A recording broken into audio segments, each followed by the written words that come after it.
Bienvenidos, mi nombre es Raquel García, soy estudiante de la Facultad de Ciencias Sociales en la Universidad Evangélica de El Salvador. En este espacio abordaré el tema cristianismo y poder político. Quiero invitarles a reflexionar desde una perspectiva crítica y teológica sobre este acontecimiento histórico que marcó un antes y un después en la historia de la Iglesia.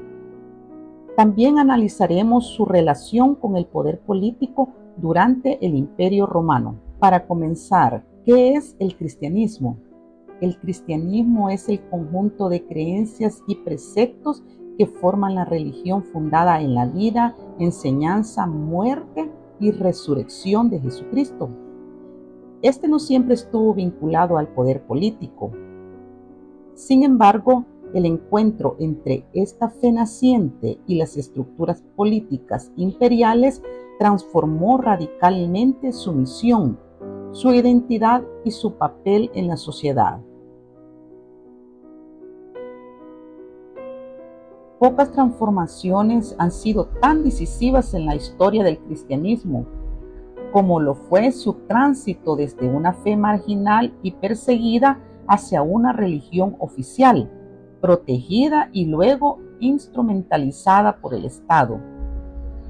Este fenómeno, lejos de ser lineal, estuvo cargado de tensiones, redefiniciones doctrinales y profundas consecuencias eclesiológicas, sociales y éticas que continúan resonando hasta el presente. Hoy abordaremos este proceso histórico a través de tres hitos fundamentales desde una perspectiva crítica que nos permita evaluar sus implicaciones para la Iglesia actual.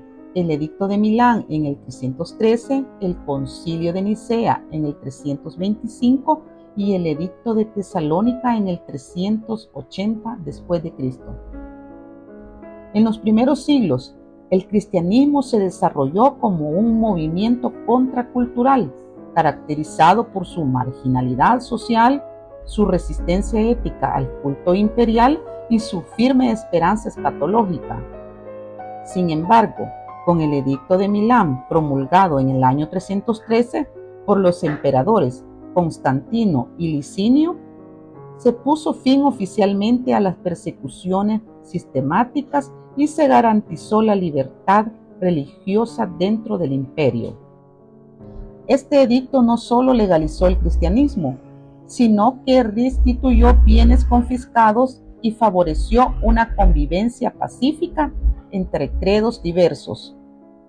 Si bien se ha interpretado como un gesto de tolerancia, no estuvo exento de intereses políticos. Constantino percibía en el cristianismo una fuerza capaz de unir moral y espiritualmente al imperio, que éste se encontraba debilitado por las divisiones internas. Así, el cristianismo pasó de ser una oposición de fe minoritaria a convertirse en una herramienta de estabilización política.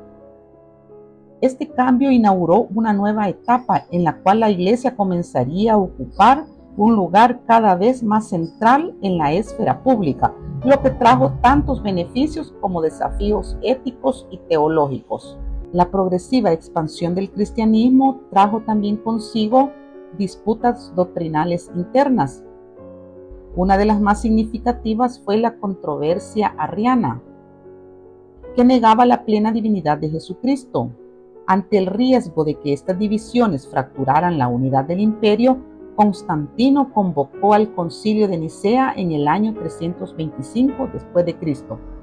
En este concilio se definió el credo niceno, que afirmó la consustancialidad del Hijo con el Padre, condenando el arrianismo como herejía. Lo que inicialmente fue un esfuerzo por alcanzar consenso doctrinal, se transformó en un acto de intervención estatal en asuntos teológicos. Esto marca un giro importante, y el Estado no solo protege la fe, sino que comienza a delimitar su contenido doctrinal.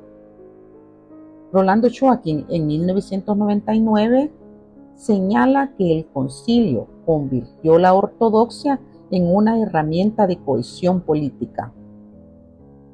Hans Küng en el 2015 advierte que el cristianismo comenzó a perder su independencia crítica al integrarse en las estructuras imperiales. Lo que era contracultura se va transformando en ideología oficial. El paso decisivo hacia la cristianización del poder político ocurre con el Edicto de Tesalónica, promulgado en el año 380 por el emperador Teodosio I, mediante el cual se declara al cristianismo niceo como religión oficial del imperio. A partir de este momento no se trata solo de permitir al cristianismo, sino de imponer una versión específica y obligatoria. Toda disidencia religiosa, incluyendo otras corrientes cristianas, fue perseguida y sancionada. La fe deja de ser una libre adhesión y se convierte en una imposición estatal con implicaciones profundas. Se suprime el pluralismo religioso, se confunde la lealtad a Dios con la obediencia al emperador y se configura una cristiandad imperial en la que la ciudadanía y la fe se entrelazan de manera coercitiva. Raymond Brown en el 2003 escribe sobre esto y sostiene que esta alianza consolidó una iglesia funcional al Estado, debilitando su vocación transformadora. El cristianismo, al asumir una posición privilegiada, dejó de ser voz profética frente al poder y empezó a justificarlo teológicamente. Tertuliano siglos antes ya lo había advertido. La religión no se impone, la religión debe ser creída, no forzada.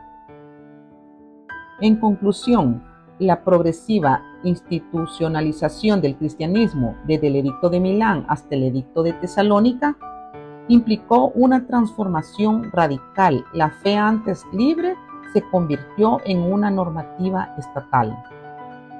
Este giro histórico no solo transformó la identidad de la Iglesia, sino que plantea desafíos que siguen vigentes en nuestros días. La relación entre Iglesia y Estado debe ser examinada cuidadosamente para evitar que la fe se instrumentalice con fines políticos. Como afirma Hans Küng en el 2015, cuando la Iglesia se convierte en garante del orden establecido, pierde su capacidad. Este giro no solo transformó la identidad de la Iglesia, sino que plantea desafíos que siguen vigentes en nuestros días. La relación entre Iglesia y Estado debe ser examinada cuidadosamente para evitar que la fe se instrumentalice con fines políticos. Como afirma Hans Küng en el 2015, cuando la Iglesia se convierte en garante del orden establecido, pierde su capacidad de cuestionar en el nombre del reino de Dios. La Iglesia tiene un papel legítimo en el espacio público. Puede y debe pronunciarse sobre temas éticos, sociales y políticos. Sin embargo, debe hacerlo desde la fidelidad del Evangelio, no desde una alianza utilitaria. En palabras de Raymond Brown en el 2003, la misión de la Iglesia no es sostener las estructuras de poder, sino interpelarlas proféticamente desde el Evangelio.